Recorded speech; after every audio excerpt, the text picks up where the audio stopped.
Hey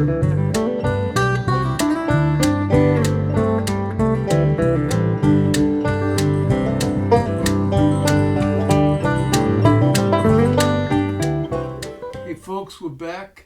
Alan Graff here, Asheville Music and Revolution, episode 11. We've been gone for a while, but we're back. We're coming back roaring for the new year. We've got like an amazing guest here, Matthew Bacoate Jr., and we'll also have some music from the Cha Trio afterwards. So it's going to be a good year. We got some other folks already lined up, and but we're going to start off with a raw Matthew? Yes. Which one would you prefer, Matt? Either. Matt or Matthew. Welcome to Asheville Music and Revolution. Thank you very much, and I'm pleased to be here with you all. Yeah, and I found out that Matt is my neighbor. He lives right across the street. I was like, and I found out that Matt was born in Asheville, correct? Oh, yes. Yes, indeed. And you don't mind me asking you, how old are you? 95 and about to approach 96, but you do know that I have a 95 and 96. Did I tell you about that story? No. Okay, real fast. In 1948, a friend and I bought a vehicle, and he didn't have a license, I didn't either. So I'm driving downtown on Patton Avenue near Church Street, and that time didn't have traffic lights, had a stop sign. And I was pulling up to the stop sign, and it was stop or slow, but it was turned this way. So I'm trying to decide what to do. And eased through, and the officer standing there threw his foot out, threw his hand up, came to the car, and he said, "Did you see that sign?" I said, "Yes, sir." He said, "You're supposed to stop." I said, "Officer, did you see that sign?" He said, "May I see your license?" Now, this is 1948. He said, "May I see your license?" Think about that.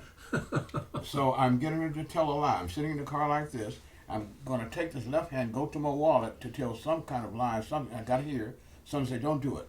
So I stopped, I turned back, I said, "Officer, I do not have a license." He said, "Slide over." So slide over in the car. I did. He drove us from Church and Patton Avenue to the courthouse. That's where the highway patrol was at that time. He stayed with me until I got my license. At 18 years of age, I always wanted to be older than I was. So I'm there, went through the road test and all, and now I'm back in the office. So they asked me how old was I. Wow, this is what I want to be older. So I'm getting ready to tell a lie. And it came to me to get 3 years more. And I said, that's too big a lie. 2 years, so I said, okay, I'll do 1 year. So I gave him 1 year more than I was. So that gave me 1929, which makes me 96 now. I was born actually in 1930, 95. All right. Well, hey, I bet you don't have any problems. You're still driving, right? Right, sure. Oh, my God. So, Matt, I was telling Matt that my wife said to me last night, if you're going to talk to Matt Bacoate, you better do your research, because he's been around. He's been a mover and shaker in this community for a really long time. He is currently the chief of the Democratic precinct of this precinct, correct? Yes, Still, precinct 11. still ahead. 1. Yes. Still ahead. So you're a Democratic Party man. Yes. So obviously you don't like that guy in the White House. Well, I tell you what. Oh, tell me, please, please tell me. Okay, I'll tell you what. Okay. You know, I'm a realist. Okay. And I cannot like some of your behavior and those kinds of things. Yeah. But I try to look for the best in everybody. Okay. And this goes all the way back to as long as I can remember, been involved in politics, which I was involved in politics back during the Kennedy and Nixon administration. And as a matter of fact, President Nixon invited me to the White House. I'm a Democrat, he's a Republican, you know that. Yeah, I heard that. Yes. You went, and did you actually meet Tricky Dick? Well, at that time, I Yeah. didn't. You didn't? Because I was in the executive office building when we arrived. Okay. And I was there to work with the Small Business Administration Okay. in order to come up with a better program to assist black businesses in America. All right. And you've been doing that for years, most of your life. Oh, yes. Helping black businesses, especially in Asheville. Yes, indeed. Okay. Well, you know, I was concentrating on black, but it turned out I'm helping both black and white businesses. Okay. So it has been a wonderful journey down through the years. Yeah. Oh, I love it. Lots of successes, and then a lot not so successful. Yeah. But they were businesses and gave people the opportunity to get the experience Right. and to decide whether to, if it doesn't work out well this time, whether they're going to go on or whether they're going to go somewhere else. Yeah. So all of this helps. Naturally, you want to be successful in your business. Sure. You've seen a lot. You've been here years and years in Asheville. I'm a total newcomer. I feel like a little teenage boy talking to the wise man here. You've seen everything, and well, for one thing, our neighborhood, we live in West and Clingman Avenue. We can, Right. and it was. I assume it was more of a black neighborhood than it is now. Totally, Totally. with the exception of what is called Chicken Hill. In other words, across the street there. Yeah. That was not. Wasn't very many residents in the Chicken Hill area, and as you know, that area you're going downhill once you're there past Clingman Avenue. You're going downhill towards Robert Street. But there were white people that lived there, and the reason they called it Chicken Hill because some people had some animals over there. Oh, okay. But Chicken Hill? Hmm? Did they call it Chicken Hill? Chicken Hill. Yeah, Okay. that's the name. Yes. Brian Lander, he still has chickens. Right, that's right. He certainly is. Back there. Yes, indeed. But Clingman, Rector, Meredith, all these streets, they all were totally black. Yeah. So how do you feel about that? Like all us whiteys moving in and taking over your neighborhood. And what do you think about that? Well, what I think about it is the way I think about it is this. If you don't move it and keep it and make it what it ought to be, something's going to happen. To be very candid with you, I have been a person who have pushed like mad to try to get Negro people, black people, to retain what they owned. For instance, in our area where we are now, I know quite a lot of people had homes that they were going to sell. And what I said to them, please keep it. If you have to sell it to somebody, try to sell it to a black person, because you're going to find yourself extinct. Because there are other people going to come in and they're going to buy them. Right. And it won't take long for us to be completely out of the picture. Yeah. They call it gentrification, right? Right. Plus the fact, then we also, the Urban Renewal Project did some damage. It did some good and some damage. What was it? Urban Renewal. Urban renewal. Okay. Yes, this is back in the 60s. Yeah. When the federal government started this program, Urban Renewal, across the country.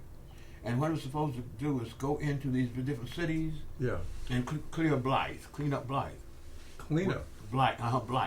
Okay. So where are the blighted areas? The blighted areas are black neighborhoods, and usually across the track. So they came in and started clearing up those homes. Naturally, when you're going to make some improvements, one or two people or somebody's going to get hurt. Yeah.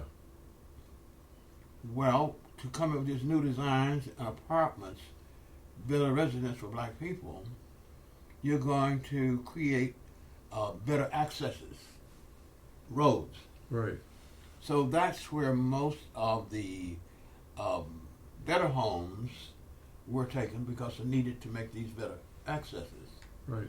So yes, we did lose quite a lot of folk, homes rather, in urban renewal, but many of the homes were in such terrible condition until the apartment buildings that was developed, such as Hillcrest. Leewalker Heights was number one, 1952. Hillcrest came along in 1960. These were apartments, but they were apartments that was modernized or furnished as a person, a white person.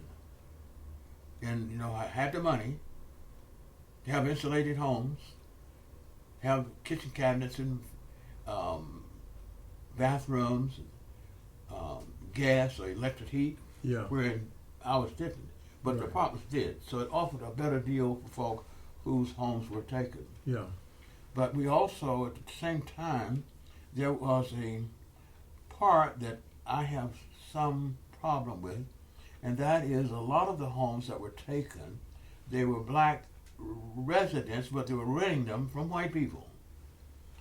So in the statistics that and stories that they tell, they'll talk about the demeaning part, but they don't talk about those homes that were rented from white realtors, and give that story. So that gives the whole story. Yeah.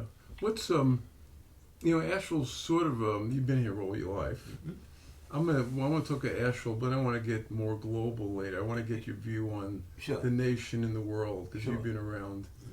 But it's sort of we're in the South, and is Asheville been more of a black-friendly town as opposed to other southern towns? I mean, was it less friction between the white and blacks here over the years, and more cooperation, or how would you describe it? Well, Asheville was one of the more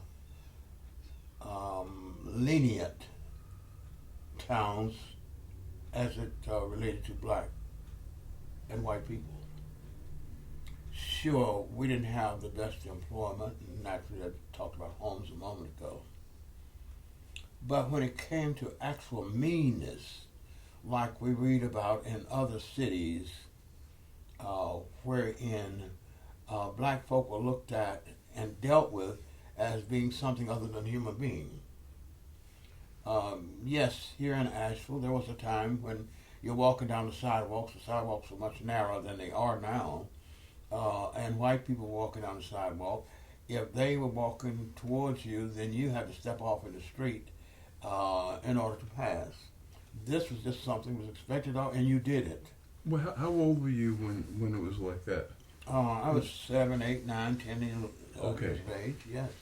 You still felt like a second-class citizen. Well, at that time, I noticed a lot of things. Yeah. My mother and father moved here in 1926. My mother and father, they were sort of resilient, non-fearing people who came from South Carolina. My father, Darlington, my mother, Rock Hill. Yeah. And he was moving around in 1924. When he came here in 1924 and looked around, because he and his 3 siblings, 4, decided to leave the plantation. And spread out. Were they sharecropping at the time? They had their plantation in Darlington. Okay. And so they decided to get out of that business. Oh, they had their own plantation. Yes. Okay. At I that was time. assuming maybe they were like sharecropping, renting land from white people, which is sort of was a transition from slavery to some of the people who were slaves became sharecroppers. Yes, right? that's right. A lot of that was happening. Yeah. But there were a few Negro people who had gotten themselves to the place where they had their own Land. acres of land. Okay. And my father, his 2 brothers and 2 sisters, they all naturally working under those conditions. Yeah. So they had their own land. Right. Okay. And then they decided to, well, Just farming was We too were- hard. yeah, Yeah. all types of, because we used to visit. What kind of farming were they doing? They had cotton on the Cotton. land. Had some tobacco as And well. tobacco. Okay. Now, my father and mother, we used to go to Darlington, South Carolina, and we'd go on the weekend, and we would be there and learn how to pick cotton. Mm. And it's funny to me because at the age that we were, and the way we were taught to pick the cotton, somehow or the other it came to me and 1 or 2 others, you're not supposed, as you pick the cotton out of the little burrow-like deal, Yeah. You take it out and you put it in your sack. And, once you get your sack full and you take it in to weigh it. Right. Well, what happened was a few of us, we figured out to get a little more weight, take the whole barrel and put it in down in the middle. Yeah. Of course, naturally got caught. But that was a funny part during a very young age that happened. And of course, this would happen when we visit. Yeah. So you were picking cotton at when you were a young kid. Oh man, it's fun too, and we enjoyed Fun. it. Yes, that's right. I heard that's about the most back-breaking labor possible. You constantly stooping You're on and your getting knees. up. That's right. Yeah. That's right. You're on your knees. I've done field work. Yes. Yeah, so I know about that. Yes. So what made your parents decide to give up the land they had and move with Asheville? What was so attractive about Asheville for a black family? Well, what happened? Yeah. And when my father's brothers and sisters, they decided to leave South Carolina and the farms. They decided to move to different parts of the country, looking for areas to land. And my father, in his looking around, came here in 24, and he was here for 2 years before he went somewhere else, looking around. Then he went back to South Carolina, and he's still moving around. He met my mother. He's in Rock Hill, South Carolina. He met my mother in 1926, and somehow or the other they talked my mother's parents into allowing them to get married. And then they decided to move this way, but my father decided, and mother, decided to stop in Shelby. And they stayed there for a short while, then moved here where my dad had been before. Yeah. And when we moved here... When they moved here, I mean, lately it seems like Asheville is a tourist town. That's where all the money is. What was happening economically that when they came here? Was there any industry or what? Very, very little. Very little industry. When they moved here, yeah, my father and mother were able to rent an apartment on Buchanan Street. Buchanan Street is located near McCormick's Field. Yeah. All white. But they were able to talk the folk who owned the home into renting an apartment to us, which was in the basement. Yeah. So when I was born, in 1930, I was born on Buchanan.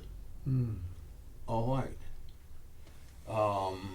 It wasn't until 1932 that my mother and father, we moved from there to Blanton Street, which is about 5 blocks over, in the black area. Okay.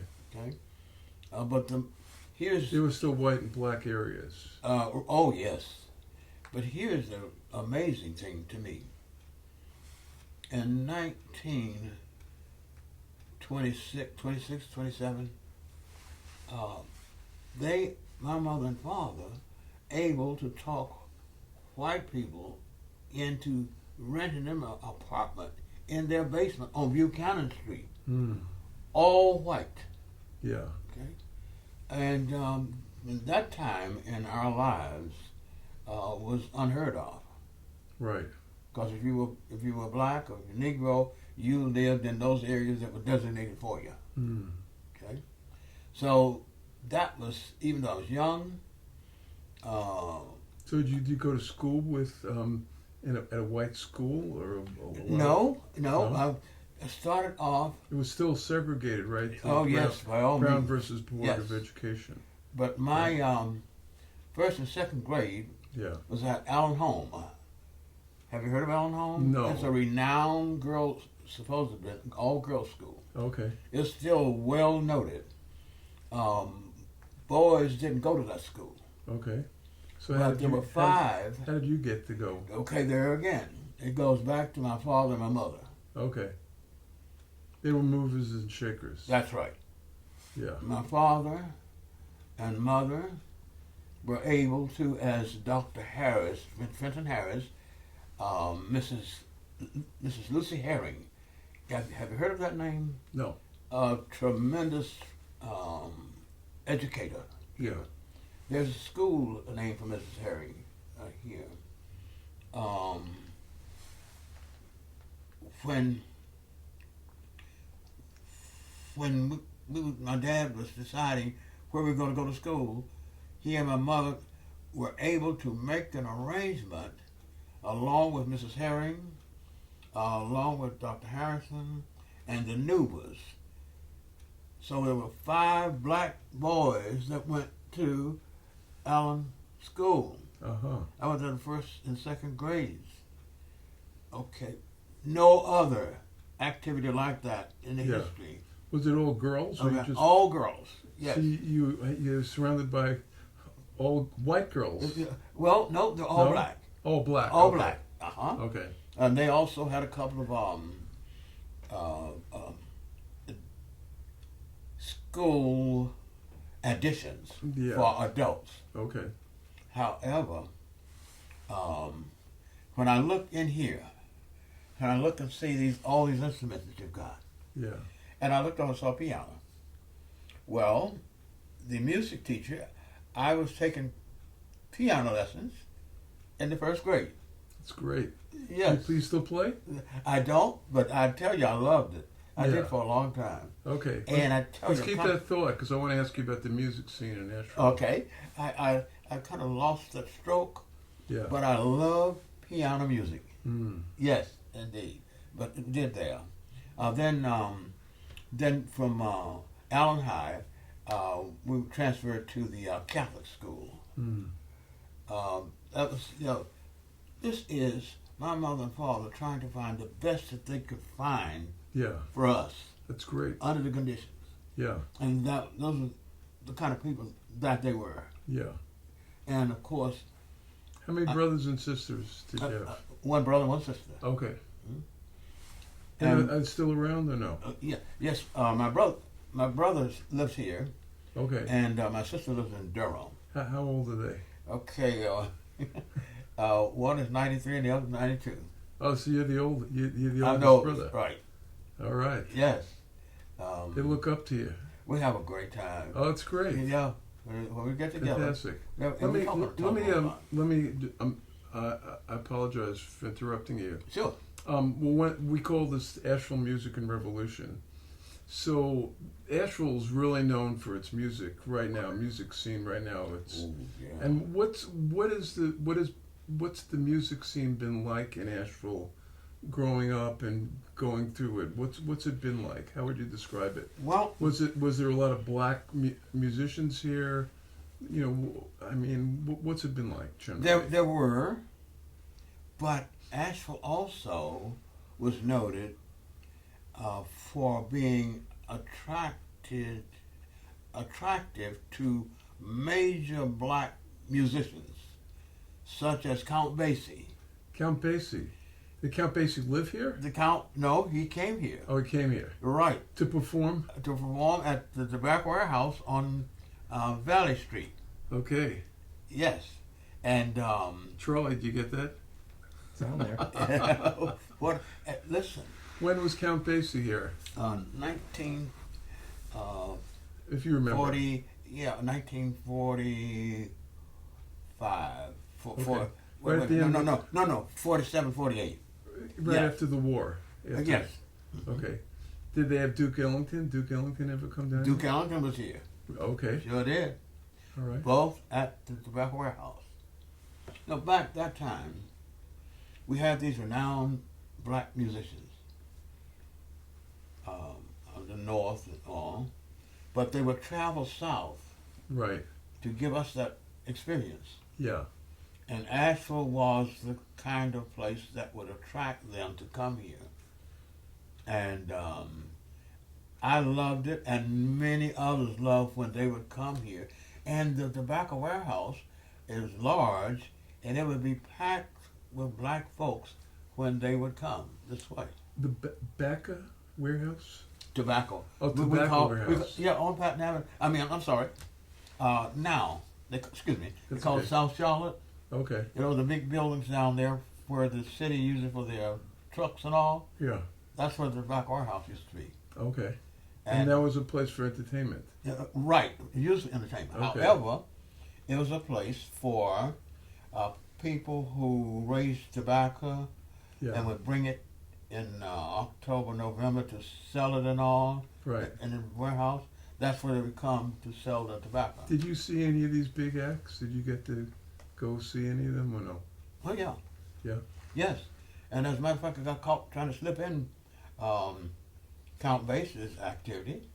my friend and I, we found do little silly things, and we were going in the what we call the back of the tobacco warehouse, and was able to get made out of metal, out of frames metal. We were able to get on the inside. We got on the inside. There was a like a landing dock where trucks move up there. Yeah. So we jumped up on that, and then once we were up on this landing, there were doors that cordoned off an area because they had windows in them. So we got that far, and we were standing back there. We could hear the music at the time. Then something happened. One of the security persons saw us and came back, so we had to leave. Oh, so you sneak it, were you younger? Yeah. Yeah. Okay. So you weren't into the concert, you were sort of on the outside trying to get, you know. Well, what we were doing, we were sneaking in. Ah. Yeah. That's what I did stuff like that when okay, when I was a teenager. I snuck well, into the World's Fair, let me New tell York you. World's Yes, Fair. yes. Yeah. Yeah. So we have this on tape. I hope the statute of limitations is passed. Okay. But we another thing that we did, Jackie Robinson came here in 1947. Yeah. So we went to that, but not through the what we call the front door, the front gate. Yeah. We went around the McComics Field. If you go up Buchanan, that I talked about it a little earlier, Yeah. then you go up Memorial Park is up above there. Then there was a fence, and we came down the side in order to get in when Jackie Robinson was here playing baseball. Oh, Jackie Robinson. Okay. Yes.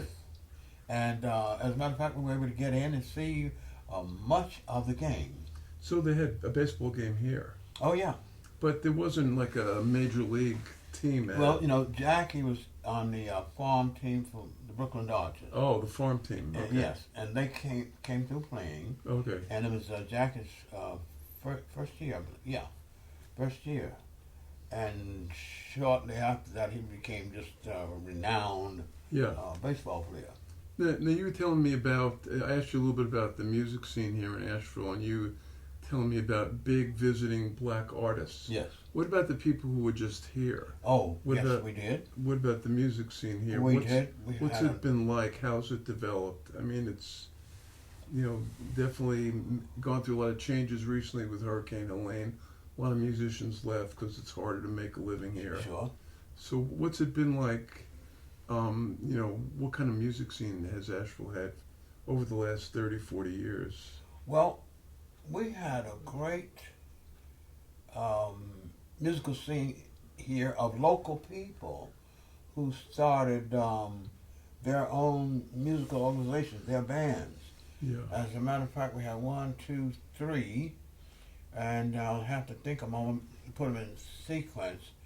But Stanley Beard was one of those, started years ago. He's still involved in music, but he's down in Durham. Mm. What kind of music does he play? Played jazz. Jazz. Yeah. Most of the bands that we had here were jazz bands. Jazz bands. Yes. We also had one. We had the Saxtons.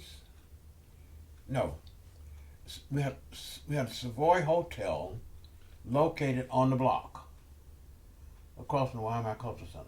Okay. Black owned. Mr. Jackson, the owner of Savoy Hotel's son, Grady Jackson, was a saxophonist.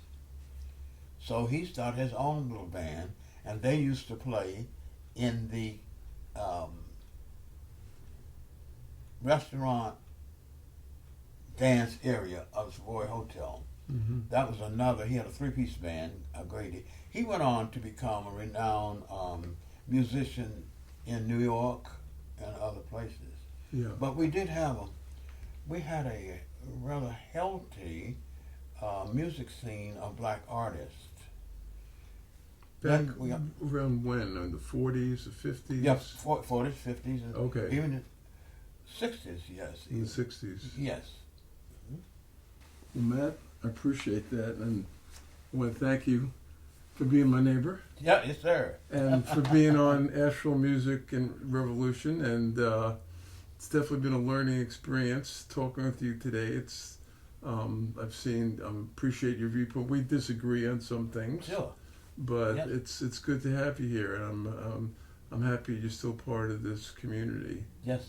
So Matt Bacoate, and stay tuned, folks. You're going to be hearing from the Cha Trio, the music of a local band that I happen to be a part of.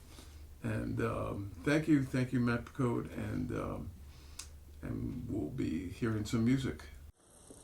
Hey, that was long and fruitful talk with Matt Bacoate Jr. And keeping with tradition with the Asheville Music and Revolution, we have today the Cha Trio.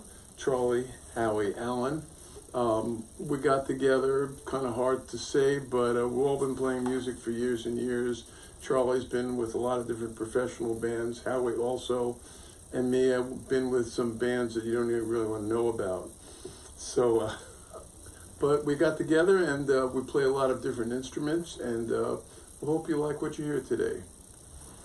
Let's do a tune by Howie called Asheville Will Rise from the Hurricane Helene. 1, 2, 1, 2, 3.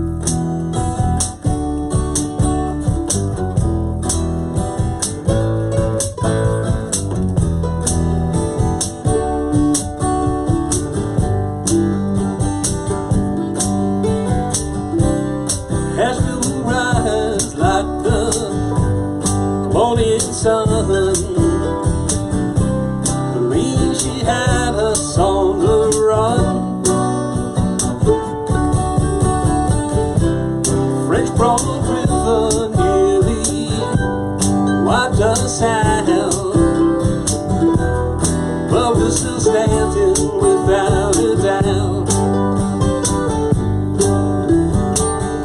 Mother Nature's haven for so many years.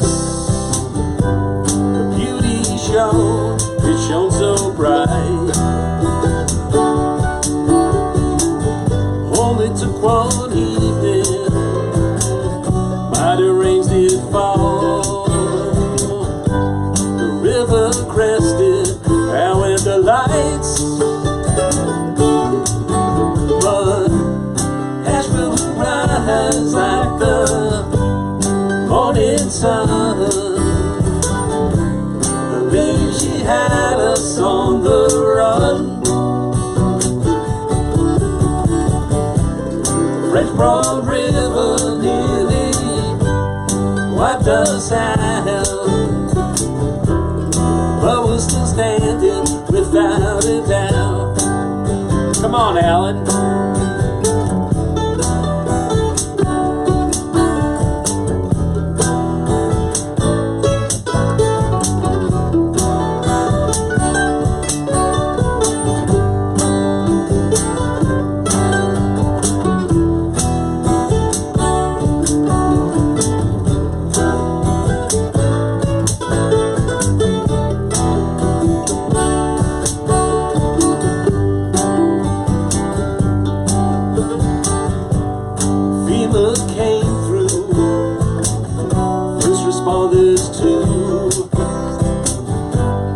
Houses were floated, too many died.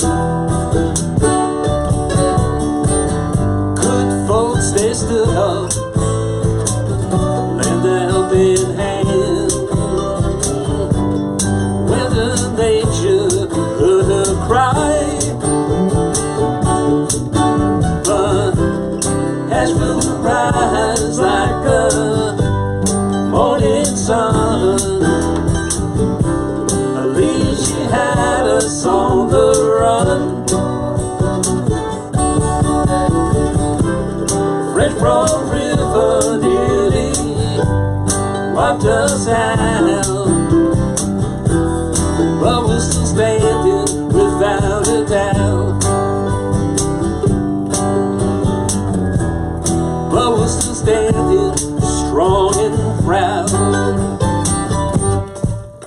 All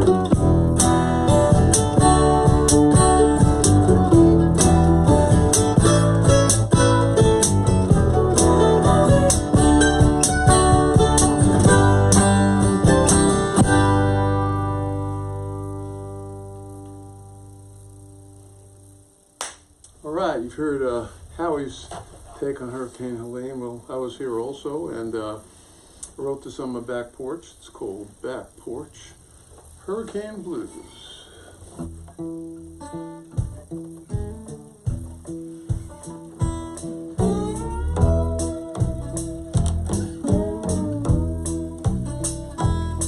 Well, I'm sitting on the back porch dealing with back pain, recovering from a hurricane. Is anybody still staying? 85 degrees, late October.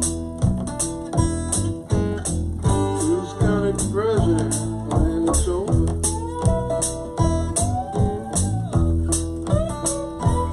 I had to line up the post office looking for food stamps, lunch in a box right down here in Cox.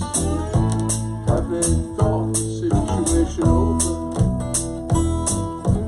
Lucky to be here with a roof over my head. Some of my friends ain't lucky, they are dead. Will we ever fully recover? Many lost jobs that didn't pay much, got evicted from homes without water enough. Do I say law and order? Who's gonna be president when it's over? Tell me about it, Charlie.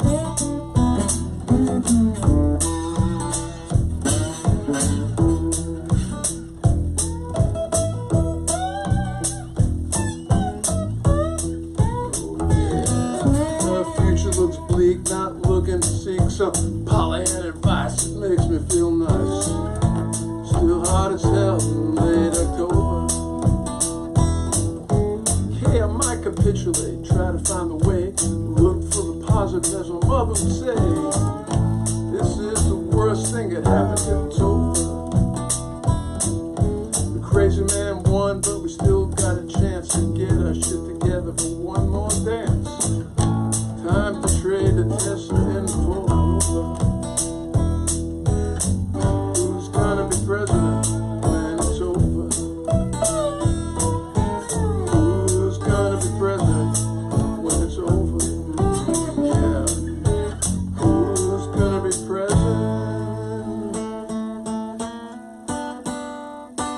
when it's over?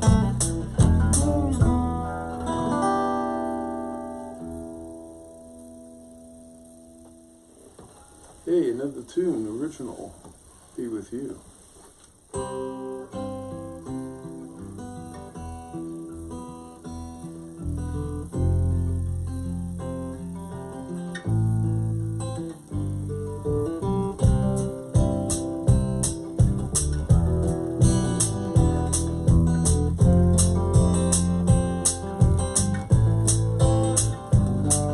are you lonely tonight?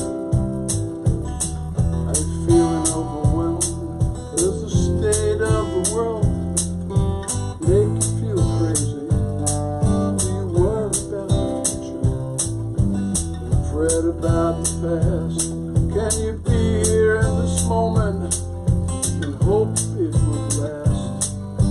The wind blows the trees, clouds cross the sky. I feel lazy, but I don't know why. I got a problem, I don't know what to do.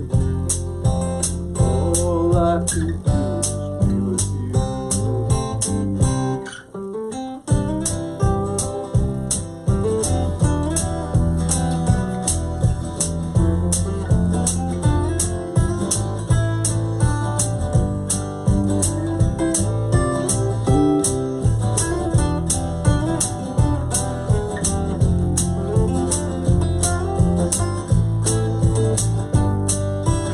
People in the street, they pass me by.